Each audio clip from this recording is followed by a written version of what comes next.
Hello friends, last લેક્ચરમાં આપણે hello આલ્કેનની બે રાસાયણિક પ્રક્રિયાની ચર્ચા કરેલી. બે રાસાયણિક પ્રક્રિયાઓમાંની એક પ્રક્રિયા જે હતી એ એક પ્રક્રિયા હતી એની ધાતુ સાથેની પ્રક્રિયા. એમાં બે મુદ્દા હતા, વુડ્સ અને બીજો કયો હતો? ગ્રિગ્નાર્ડ. અને બીજી એક પ્રક્રિયા આપણે શીખેલા વિલોપન. હવે આજે જે ટોપિક શીખવાનો છે મેં કીધું હતું લાસ્ટ ટાઈમ કે સૌથી વધુ એપ્લિકેબલ છે, જેને આપણે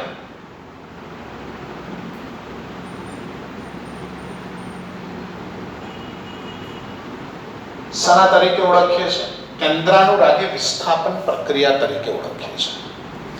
ગુજરાતીમાં એને લખવું હોય તો substitution of nucleophilic. Substitution of ન્યુક્લિયોફિલિક.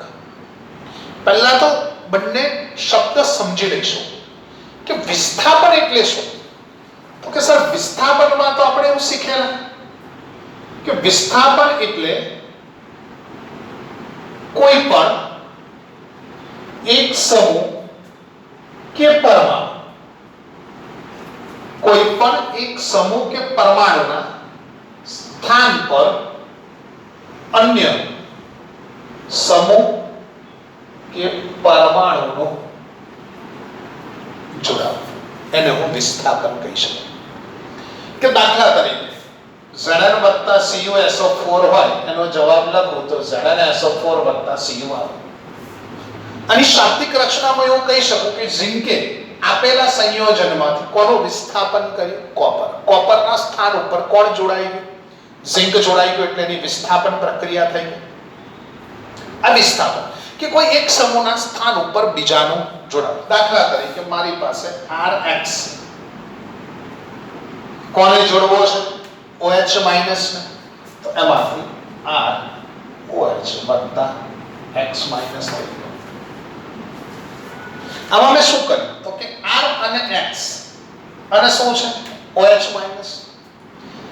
અહીંયા R અને X વચ્ચેનો બંધ ધ્રુવીય છે.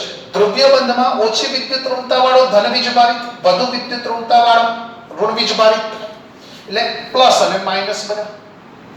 આ OH માઈનસ માઈનસ વીજભારિત છે તો ઋણ વીજભારિતને વિસ્થાપિત કરશે. આ એક ઇલેક્ટ્રોન આને આપે, મેળવે તો માઈનસ, ગુમાવે તો પ્લસ, પ્લસ માઈનસ. આ વિસ્થાપન એકના સ્થાન ઉપર બીજાનું જોડાવ. હવે આપણી માટે આવે કેન્દ્રાનુરાગી. કેન્દ્રાનુરાગી એટલે ન્યુક્લિયોફિલિક.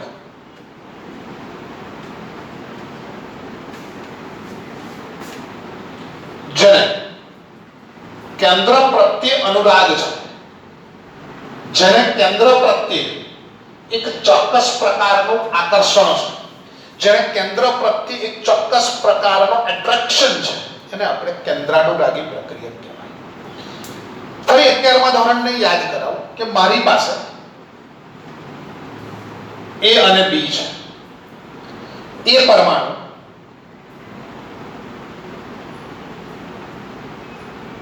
ઓછો વિદ્યુત ઋણ છે, B પરમાણુ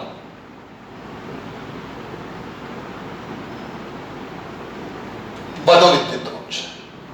એ પરમાણુની વિદ્યુત ઋણતા ઓછી છે અને B પરમાણુની વિદ્યુત ઋણતા વધુ છે. જો A અને B વચ્ચેનું વિષમ વિભાજન, કેવું વિભાજન? વિષમ.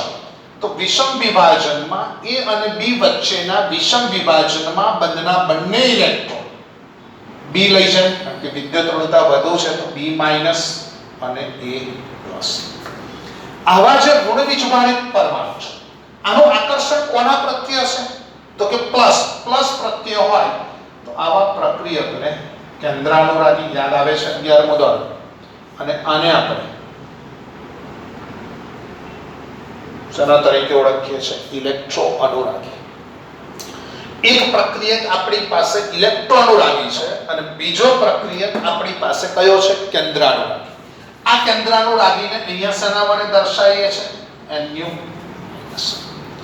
હવે આ કેન્દ્રાનુરાગી કોની પ્રત્યે જોડાવાનો પ્રયત્ન કરે? પ્લસ. કારણ કે કેન્દ્ર હંમેશા ધન વીજભારિત, પોતે કેવો છે? માઈનસ. જે પોતે માઇનસ છે તો કોની સાથે જોડાશે? પ્લસ સાથે જોડાશે. હવે પ્લસ સાથે જોડાય ને તો એક ઇલેક્ટ્રોનનું દાન કરે. એનો અર્થ કે કેન્દ્રાનુરાગી હંમેશા ઇલેક્ટ્રોન યુગ્મનું શું કરે? દાન. અને જે સંયોજન ઇલેક્ટ્રોનનું દાન કરે એ આપણા માટે કઈ સ્પીસીસમાં કામ કરે છે? લુઈસ બેઝ તરીકે વર્તે છે. એટલે આ કેન્દ્રાનુરાગી લુઈસ બેઝ તરીકે વર્તે. તો પછી કન્ફર્મ છે કે કેન્દ્રાનુરાગી હંમેશા માઇનસ જ હોય? તો કે ના. વાત એ છે કે કેન્દ્રાનુરાગી ઇલેક્ટ્રોનનું દાન કરી શકતો હોવો જોઈએ. દાખલા તરીકે H2O, આ H+ આ એક ઇલેક્ટ્રોનનું દાન કરે, મેળવે તો માઇનસ, ગુમાવે તો પ્લસ, પ્લસ માઇનસ ન્યુટ્રલ. આને ઇલેક્ટ્રોનનું દાન કરે, અને ઇલેક્ટ્રોનનું દાન કર્યું એટલે આ પણ શું થઈ ગયું? કેન્દ્રાનુરાગી પ્રક્રિયા. આ પણ આપણી માટે કોણ થઈ ગયો? કેન્દ્રાનુરાગી પ્રક્રિયા. NH3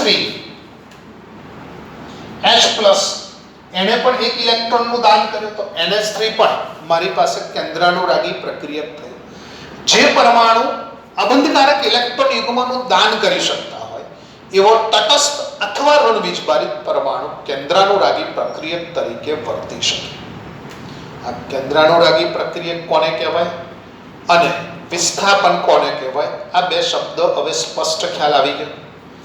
આપણે જે પ્રક્રિયાઓ શીખવાની છે એ મેજોરિટી ઋણવીજભારિત વાળા જ કેન્દ્રાનુરાગીથી શીખવાની છે. પણ માઇનસ માઇનસને જ રિપ્લેસ કરે અને પ્લસ પ્લસને જ રિપ્લેસ કરે. એટલે હવે જો આ વિસ્થાપન પ્રક્રિયાને વિશ્લેષિત સ્વરૂપમાં સમજો તો Rx વત્તા Nu minus Rx Nu minus. ચાલો હવે આમાંથી નિપજ શું બનશે? Rnu વત્તા x માઇનસ. આની નિપજ થઈ. એનો અર્થ એવો થયો કે આ હેલોજનને આ કેન્દ્રાનુરાગી વડે વિસ્થાપિત કરવામાં આવ્યો. આ જે કેન્દ્રાનુરાગી છે એ બંધની ધ્રુવ્યતાને કારણે ઉત્પન્ન થતી જે ઊર્જા છે એ ઊર્જા R અને X વચ્ચેનો બંધ તોડે.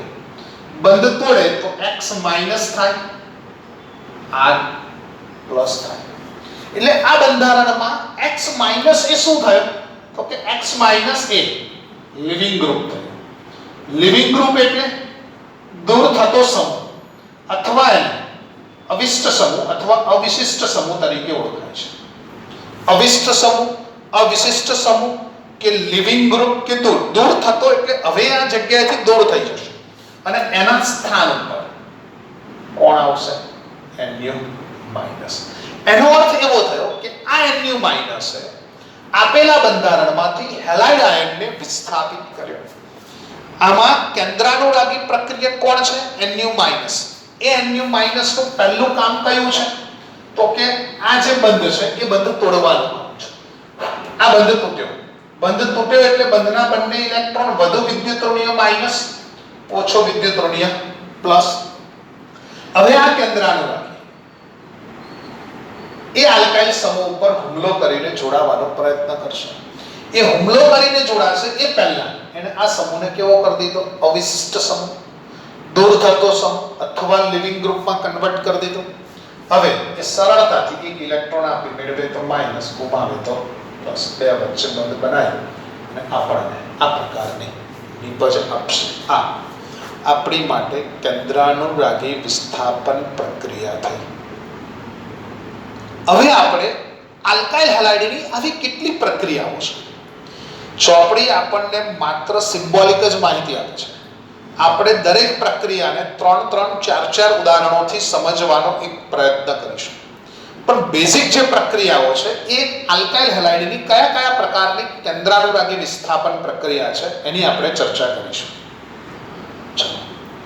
હવે ફ્રેન્ડ્સ, આપણી પાસે આ બધા છે કેન્દ્રાનુરાગી પ્રક્રિયાઓનો અભ્યાસ છે. 1, 2, 3, 4, 5, 6, 7, 8, 9, 10, 11, 12, 13 અને 14. કુલ 14 પ્રક્રિયાઓ છે. બધી જ કેન્દ્રાનુરાગી વિસ્થાપન પ્રક્રિયા છે. એરાની ઉપર લખેલા બધા પ્રક્રિયકો છે અને એરાની નીચે જે લખેલા છે એ બધા કેન્દ્રાનુરાગી પ્રક્રિયાઓ છે. હમણાં આપણે સિમ્બોલિક જ યાદ રાખો. Rx ના સ્થાન ઉપર કોઈ પણ પ્રક્રિયક હોઈ શકે, એ ધ્યાન રાખવાનું. મિથેન હોઈ શકે, ઇથેન હોઈ શકે, કોઈ પણ હોઈ શકે. અત્યારે મારી પાસે આલ્કાઇલ હેલાઇડ છે, એલિફેટિક. હવે OH minus RX, OH minus એની સાથે પ્રક્રિયા કરે ને એટલે આ બંધ તૂટે. કેન્દ્રાનુરાગી પ્રક્રિયક કોણ આવ્યું? OH વત્તા NaX. એમાંથી મારી પાસે નિપજ કઈ આવી? આલ્કોહોલ. પાણી સાથેનું જળ વિભાજનની પ્રક્રિયા R અને X. હવે આમાં કેન્દ્રાનુરાગી H2O છે, તો કે H2O જો ઉમેરીશું આમાંથી OH માઇનસ અને H પ્લસ. એમાંથી છૂટો પડતો પદાર્થ HX અને મૂળ પ્રક્રિયક કયો બને? આલ્કોહોલ. ચાલો NaORS, R બધું જ આવડશે, ગભરાશો ના. X NaORS, ORS અને Na બંધ તૂટે, પ્લસ માઇનસ. આ બંધ તૂટે, Na પ્લસ માઇનસ. માઇનસ નું વિસ્થાપન માઇનસ વડે, પ્લસ માઇનસ વચ્ચે બંધ, છૂટો પડતો પદાર્થ NaX. ચલો ROR' એ આપણી માટે શું થઈ ગયું? ઇથર. NaI કેન્દ્રાનુરાગી કોણ છે? I minus RX. NaI બંધ તૂટે, પ્લસ માઇનસ બંધ તૂટે, માઇનસ પ્લસ બે વચ્ચે બંધ, વત્તા NaX.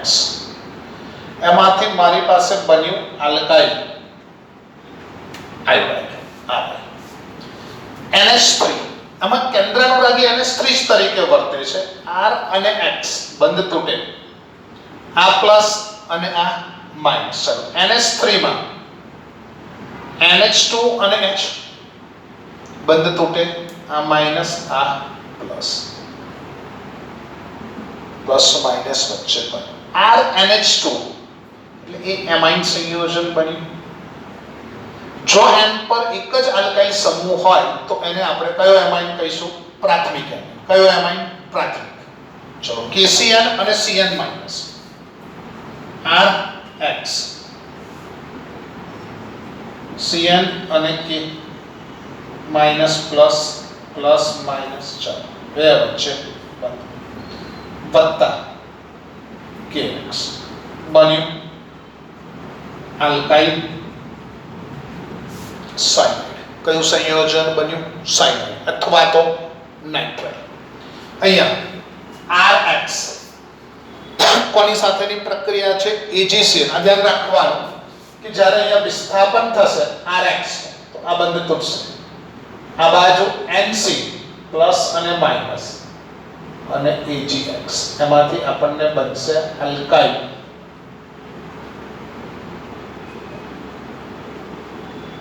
આઇસોસાયનાઇડ. કઈ નિપજ બનશે? Alkyl isocyanide. KNO2 સાથે પ્રક્રિયા થાય તો RO, અહીંયા O વિસ્થાપિત છે, RONO વત્તા KX, જેને આપણે કહીશું આલ્કાઇલ નાઇટ્રેટ. એને આપણે કહીશું આલ્કાઇલ નાઇટ્રેટ. AgNO2 માં N વિસ્થાપિત થાય, R સાથે કોણ જોડાશે? NO2 વત્તા AgX, જેને આપણે કહીશું નાઇટ્રો આલ્કેન. પ્રસારા તરીકે ઓળખીશું નાઇટ્રો આલ્કેન. ત્યારબાદ R-COOH જેને સિલ્વર કાર્બોક્સિલેટ કહેવાય. R અને X, R અને X માં O, C double bond O અને R' અને અહીંયા H બંધ તૂટે, આ માઇનસ પ્લસ, આ બંધ તૂટે, પ્લસ માઇનસ. કયું સંયોજન બન્યું? એસ્ટર. RCOORS જેને આપણે શેના તરીકે ઓળખીએ છીએ? એસ્ટર. અને એમાંથી AgX દૂર થયું. લિથિયમ એલ્યુમિનિયમ હાઇડ્રાઇડ, R અને X બંધ તૂટે, એક H આ બાજુ, એક H આ બાજુ. એમાંથી આપણને શું બને? આલ્કેન. એ જ રીતે કહે છે કે ધાતુના હેલાઇડ સાથે પ્રક્રિયા કરો તો RX R ડેશ અને M, આ માઈનસ, આ પ્લસ, આ પ્લસ, આ માઈનસ. એમાંથી પણ મારી નિપજ કઈ બની? હલકી. R dash NH2, R dash NH2 માં R X, NH R dash અને H, આ બંને તો કે કયો અણુ દૂર થાય? HX. N પર એક આલ્કાઇલ સમૂહ હોય તો એને શું કહેતો હતો? પ્રાથમિક એમાઇન. અહીંયા N પર બે આલ્કાઇલ સમૂહ છે. N પર કેટલા? બે. N પર બે આલ્કાઇલ સમૂહ હોય તો એને કયો એમાઇન કહેવાય? દ્વિતીયક. એ જ રીતે RX, NH, R ડેશ અને R ડબલ ડેશ, આ બાજુથી X અને આ બાજુથી H, કયો અણુ દૂર થયો? HX. તો આ એન ઉપર ત્રણ આલ્કાઇલ સમૂહ છે તો એને કયો એમાઇન કીધું? તૃતીયક એમાઇન તરીકે ઓળખ્યું. હવે આપણી પાસે કુલ કેટલી પ્રક્રિયા થઈ? તો કે આલ્કાઇલ હેલાઇડમાંથી આલ્કોહોલ બને, આલ્કાઇલ હેલાઇડમાંથી આલ્કોહોલ, આલ્કાઇલ હેલાઇડમાંથી ઇથર, આલ્કાઇલ હેલાઇડમાંથી આયોડાઇડ. સ્વાર્ટ્સ પ્રક્રિયા કે ફ્રિન્કલસ્ટેન, બેમાંથી એક યાદ આવે છે, ફ્રિન્કલસ્ટેન હતી. આલ્કાઇલ હેલાઇડમાંથી NH3 સાથે પ્રક્રિયા કરવામાં આવે, એમોનિયા સાથે, તો એમાઇન બને. આલ્કાઇલ હેલાઇડની કેસીએન સાથે પ્રક્રિયા થાય તો સાયનાઇડ, AgCN સાથે થાય તો આઇસોસાયનાઇડ, KNO2 સાથે થાય તો નાઇટ્રેટ, AgNO2 સાથે થાય તો નાઇટ્રો, R-COOH સાથે થાય તો એસ્ટર, લિથિયમ એલ્યુમિનિયમ હાઇડ્રાઇડ સાથે થાય તો હાઇડ્રોકાર્બન, M- ધાત્વીય આલ્કાઇલ સમૂહ સાથે થાય તો આલ્કેન, એમાઇન સાથે, પ્રાથમિક એમાઇન સાથે થાય તો દ્વિતીયક એમાઇન, અને દ્વિતીયક એમાઇન સાથે થાય તો એમાંથી આપણને તૃતીયક એમાઇન પ્રકારનું સંયોજન જોવા મળે. આ સિવાય વધારાની એક પ્રક્રિયા આપો તો જો એની સિલ્વર ઓક્સાઇડ સાથે, કોની સાથે? Ag2, આ વધારાની છે, ચોપડીમાં નથી, તો એમાંથી 2 mall RX, RX, O, Ag અને Ag, 2 મોલ ઓફ AgX, તો પણ એમાંથી આપણને કયું સંયોજન બને? ઇથર. આ પ્રક્રિયાઓ મિત્રો પરિવર્તનમાં સૌથી વધુ ઉપયોગી છે. શેમાં? પરિવર્તનમાં. આ પ્રક્રિયાઓના ઘણા બધા ઉપયોગો, ઘણા બધા વિશ્લેષણો આવશે. એ બધી જ એપ્લિકેશન્સ તમારા માઇન્ડમાં સેટ હોવી જરૂરી છે કે આ જે પ્રક્રિયાઓ છે એ પ્રક્રિયાઓમાં આલ્કાઇલ હેલાઇડમાંથી હું શું મેળવી શકું? આલ્કોહોલ.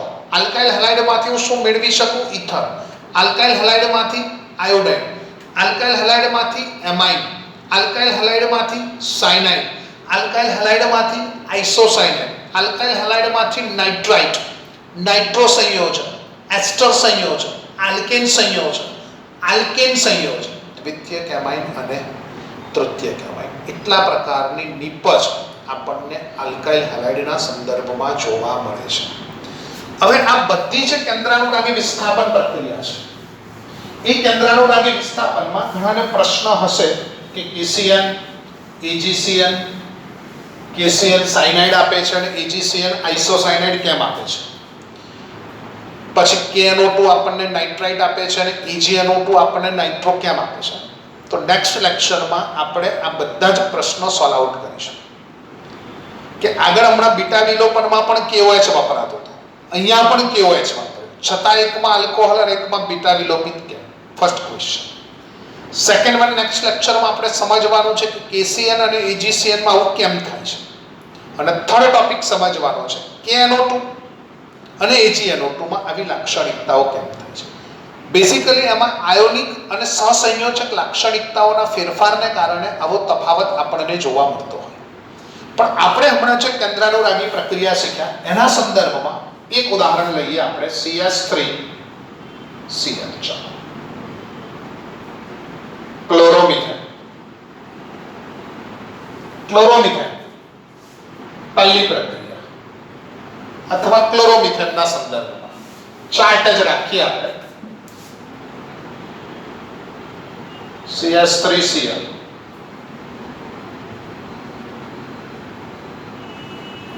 ક્લોરોમિથેન. ચાલો, ક્લોરોમિથેનની પહેલી પ્રક્રિયા જલીય NaOH ની છે. ક્લોરોમિથેનની બીજી પ્રક્રિયા H2O ની ક્લોરોમિથેનની ત્રીજી પ્રક્રિયા. ચલો ત્રીજી પ્રક્રિયામાં કયો પ્રક્રિયાનો ઉપયોગ કરતા હતા આપણે?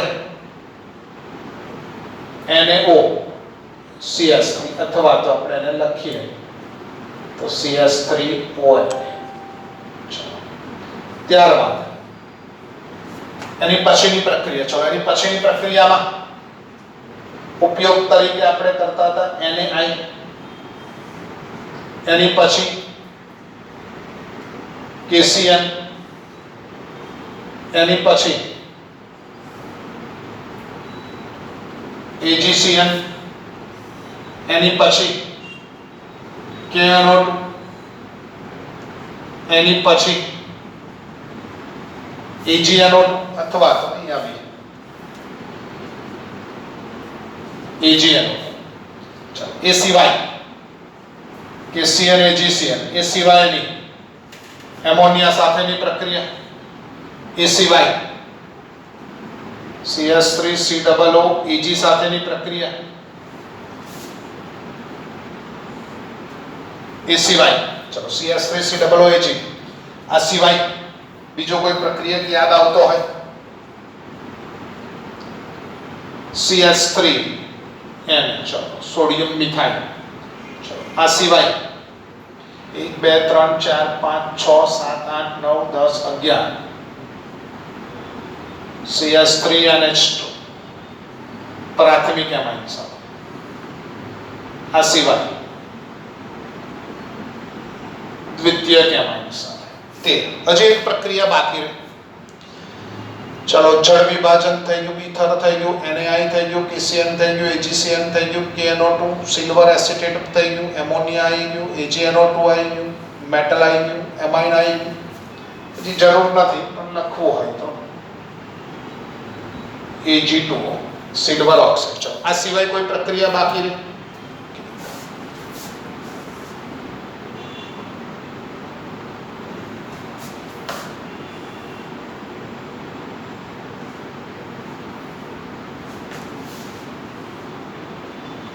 Lithium aluminium nitride. એટલી પ્રક્રિયાનો ચાર્ટ આપણે શીખવાનો. આવું ક્લોરોમિથેન હોઈ શકે, આવું ક્લોરોઇથેન હોઈ શકે, ક્લોરોપ્રોપેન પણ હોઈ શકે.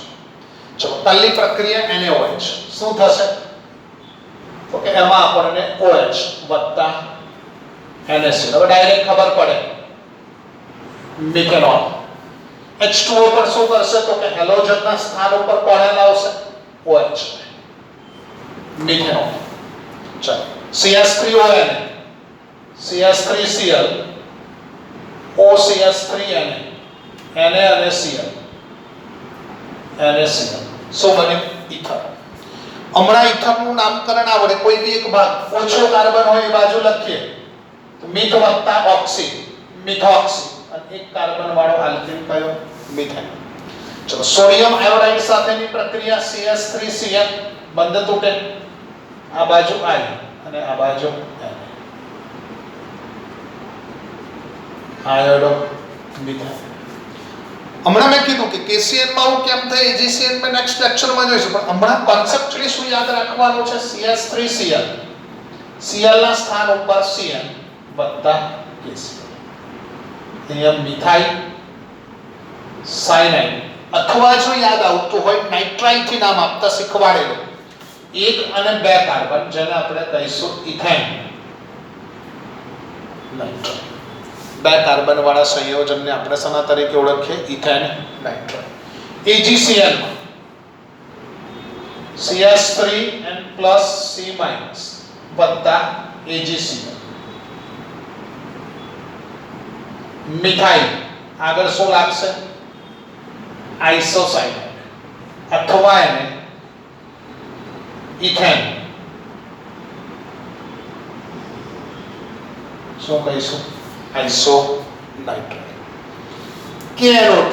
ચલો એની પછી KNO2. KNO2 શું કરે છે? O થી જોડશે મિથાઇલ નાઇટ્રેટ, અને AgNO2 શું જોડશે? NO2 જોડશે. તો એ આપણી માટે nitro methyl. Lithium aluminium hydride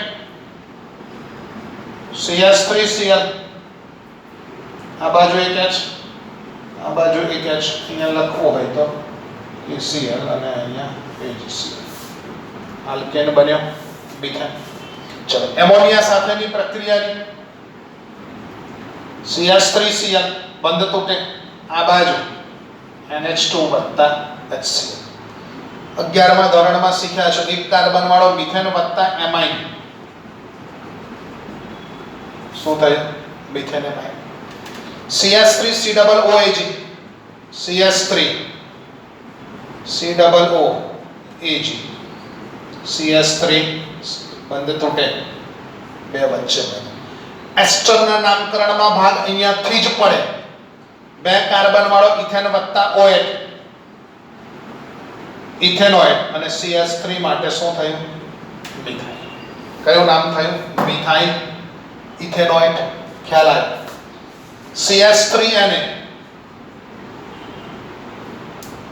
CH3Na, CH3 અને CH3 બન્યું એમાંથી ઇથેન. ચલો હવે CH3NH2, NH અને H, CH3 અને Cl, બે વચ્ચે બંધ. મિથાઇલ મિથાઇલ, ડાયમિથાઇલ, અને NH માટે આપણે કયો શબ્દ વાપરીશું? Amine. Methyl methyl dimethyl amine. CH3 અને H, CH3Cl. ચલો HCl નો અણુ દૂર થયો. કેટલા મિથાઇલ છે? 3.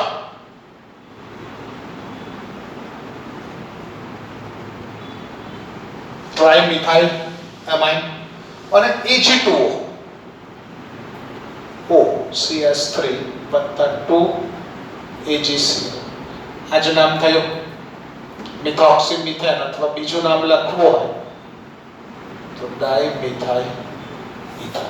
આ આપણી પાસે બધા જ બંધારણો થયા. ઇથરના નામકરણમાં ધ્યાન રાખવાનું કે ઇથરના નામકરણમાં મારે શું ધ્યાન રાખવાનું? ઇથર. ચલો ઇથરનું નામકરણ કરવું હોય તો શું ધ્યાન રાખશો?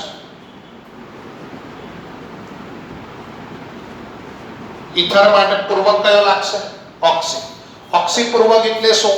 તો કે ઓછા કાર્બન ધરાવતાને ઓક્સી આપી દેવાનું. પછી બીજી વાત શેમાં આવે? એસ્ટર. એસ્ટરમાં શું થશે? તો કે COO R ડેશ હોય, એસ્ટરમાં ભાગ COO પછી જ પડે, અને એના નામની પાછળ કયો પ્રત્યય લાગે? OH.